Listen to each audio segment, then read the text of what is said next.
Bonjour et bienvenue sur l'espace dédié au site mécaniqueuniverselle.net, le site qui essaie de démontrer que l'humanité dans son ensemble évolue vers son ultime perfection. Cette ultime perfection, c'est la paix universelle, la fraternité, bref, tout ce qu'on peut souhaiter de parfait à une humanité qui aurait atteint son âge de raison, on va dire, qui aurait atteint un état de plénitude, de bonheur, où l'homme, plus aucun homme n'est un loup pour l'homme, donc plus aucun homme ne représente un danger pour autrui, ni pour la planète, ni pour les autres espèces. Donc un homme entièrement pacifié, un être humain entièrement pacifié. Alors évidemment, nous sommes, nous, les hommes constructeurs de cette perfection, nous sommes attirés par les embrouilles, par voilà, nos pulsions nous empêchent de, de rechercher cette plénitude qu'on assimile à quelque chose de morbide, voilà, une vie sans attrait, sans relief. Mais il faut bien penser que cette plénitude sera atteinte dans plusieurs siècles. Il faudra peut-être 5, 6 siècles encore, peut-être davantage, pour atteindre cet état de perfection indépassable dont je parle sur la mécanique universelle. Et donc, le caractère humain a encore du temps pour se modifier. Il s'est modifié au cours des, des décennies, au cours je veux dire, des millénaires et des centaines de millions d'années, de centaines de milliers d'années que, que dure notre évolution. Notre caractère s'est drôlement adouci, euh, même s'il s'est transformé un petit peu il a acquis de la perversion, de la perversité, de la ruse, bon bref, tout un tas de choses pour continuer à abuser de ses congénères tout en restant dans la légalité. Mais nous avons déjà évolué et nous allons continuer de le faire. Alors, un des philosophes qui pensait que l'évolution de l'humanité allait dans cette direction, dans une direction positive comme ça, apparemment c'était Saint-Simon. Et là, je suis en train de lire, je vais reprendre un petit peu la lecture, j'ai décidé ça ce matin, dans cet ouvrage qui s'appelle Les dictionnaires de la conversation et de la lecture. Voilà. Hop, si j'arrive à le faire. Euh, des années, voilà. 1872, 75. Alors, je vais reprendre un petit peu ce que pensait cet ouvrage de 1870, de ces années-là, sur Saint-Simon. Il y avait la critique était assez acerbe. Celui qui a écrit ça, est-ce qu'il a signé de son nom? Non, il n'a pas signé. Certains articles ne sont pas signés. Donc je reprends la lecture, je prends la lecture. C'est là, on pense bien qu'au train dont il y allait, les 144 000 euros de la liquidité Redern, alors il avait 150 000 francs, pardon, euros, bon bref, je suis un peu fatigué, je suis désolé. Euh, il avait donc hérité sans doute de ces 144 000 francs de la liquidation Redern et devait se trouver déjà terriblement ébréché. Donc, avant, on devait parler des dépenses que Saint-Simon avait réalisées. On nous avoue qu'effectivement Saint-Simon avait dépensé alors une bonne partie de cet argent dans ses explorations scientifiques. Une dernière et coûteuse expérience en emporta les derniers débris. En fait, j'aimerais bien comprendre son caractère, mais je pense qu'il était doux, exalté, et voilà, on pouvait quand même un peu l'abuser, cet homme. Alors, on continue. Ici, quel que soit notre désir d'être bref, force nous est de citer textuellement une des biographies de Saint-Simon écrites par ses disciples. C'est ses disciples dont nous allons parler après. Car sans cette précaution, on nous accuserait peut-être, pour cette épreuve si fatale au reste, on nous accuserait peut-être de broder à plaisir. Saint-Simon s'était proposé pour cette épreuve si fatale au reste de sa fortune d'étudier de près les savants, car pour travailler à la réorganisation du système scientifique, il ne suffit pas, pensait-il, de bien connaître la situation des sciences humaines, il faut encore savoir l'effet de leur culture, que leur culture produit sur ceux qui s'y livrent. Il faut apprécier l'influence que cette occupation exerce sur leur passion, sur leur esprit, sur l'ensemble de leur morale et sur ses différentes parties. Alors en fait, il avait envie de travailler avec tout ce qui se faisait de penseurs à l'époque pour démontrer sa théorie en fait. Et c'est tout à fait logique. Il était dans sa... il était dans c'est complètement cohérent. L'esprit critique qu'on lit là n'a pas lieu d'être. Pour se livrer à cette dernière étude, il établit à grands frais un vaste centre de réunion. Sa maison devint le rendez-vous des hommes les plus distingués dans les sciences et dans les arts. Saint-Simon parlait peu au milieu de ces réunions.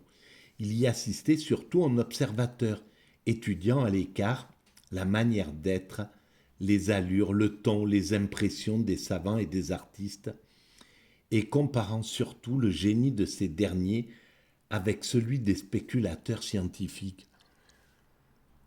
Et c'est là où on voit que son caractère était peut-être introverti.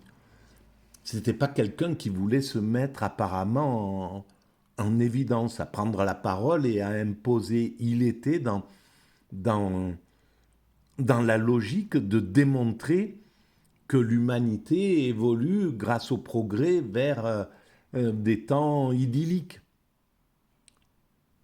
Et donc, il était complètement dans sa logique, il était en retrait et il nourrissait sa théorie intime. Si cette tentative absorba ses dernières ressources, elle fut loin d'être aussi utile qu'elle était désastreuse. Après cet essai, il se trouvait à la vérité avoir dépensé ses 144 000 francs.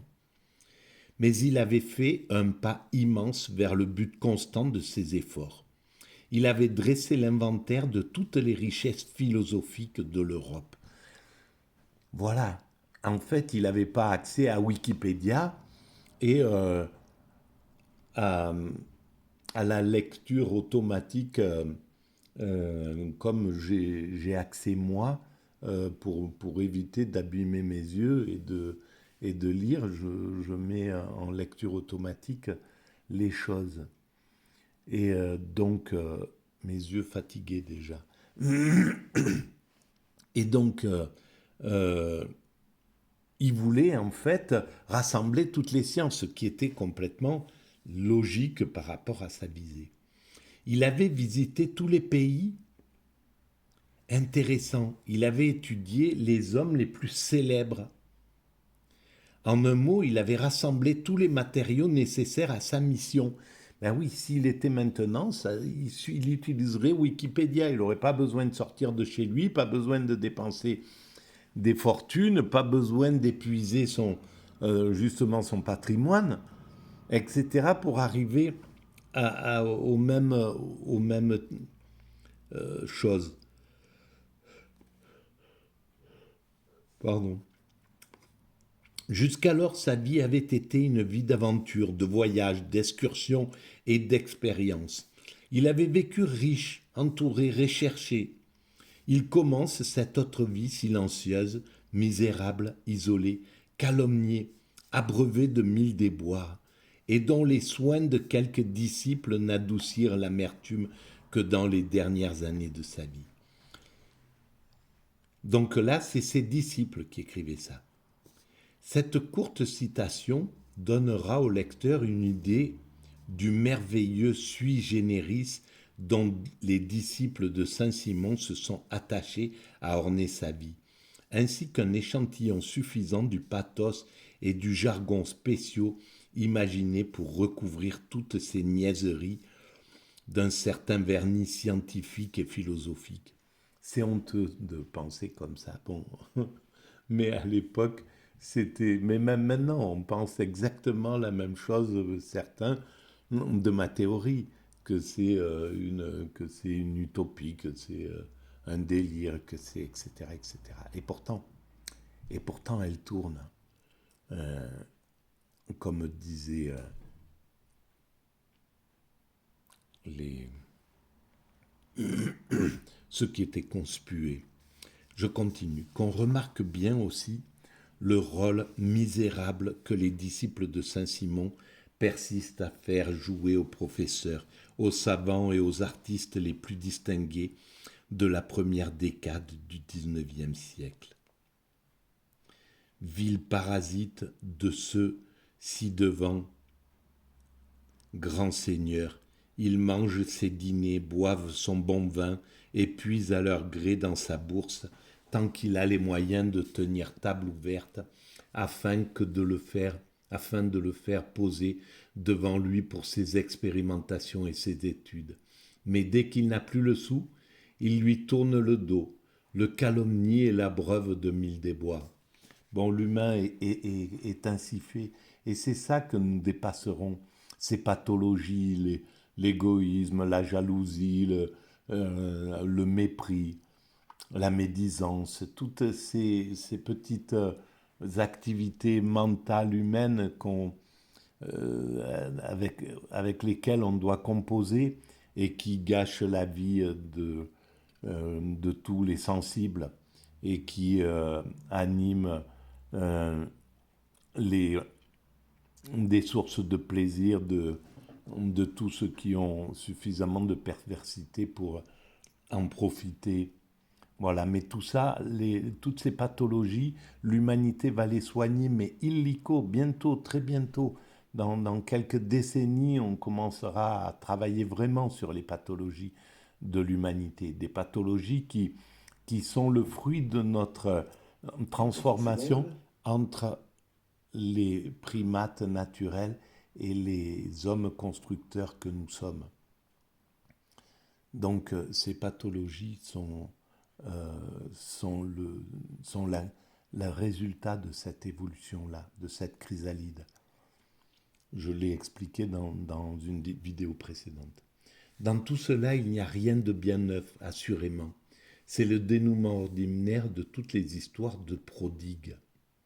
L'invention consiste à y faire figurer, sans les désigner nominativement, il est vrai, tous les hommes dont la France s'honorait alors, et qu'on nous montre comme faisant preuve d'autant de bassesse d'esprit et d'ingratitude que d'inintelligence et d'étroitesse de vue, puisque pas un seul d'entre eux n'a voulu voir un homme sérieux dans son mécène. Ah, il y a quand même, voilà, il y a une critique de ces des gens qui venaient dîner à sa table et qui n'ont pas distingué l'homme sérieux qui était derrière ce Saint-Simon.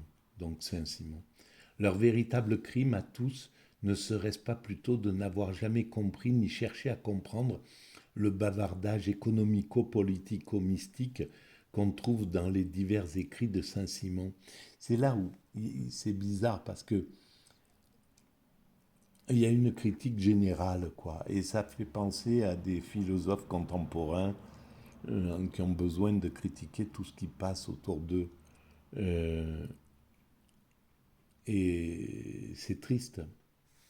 Assemblage incohérent de déclamations, de divagations, de lieux communs scientifiques et philosophiques qui ne pouvaient évidemment sortir que d'une cervelle détraquée. Ah, c'est hallucinant. Bon, on va en rester là pour cette vidéo, mais c'est hallucinant de voir cette façon de penser quelqu'un comme Saint-Simon à l'époque. J'aimerais bien savoir qui c'est qui a écrit ça. Voilà, ben, si vous pensez que ces petits propos ont un peu d'intérêt universel, mettez des pouces, abonnez-vous, parlez-en autour de vous, etc., etc. Et laissez des commentaires si vous le désirez. J'y réponds systématiquement. Merci, au revoir.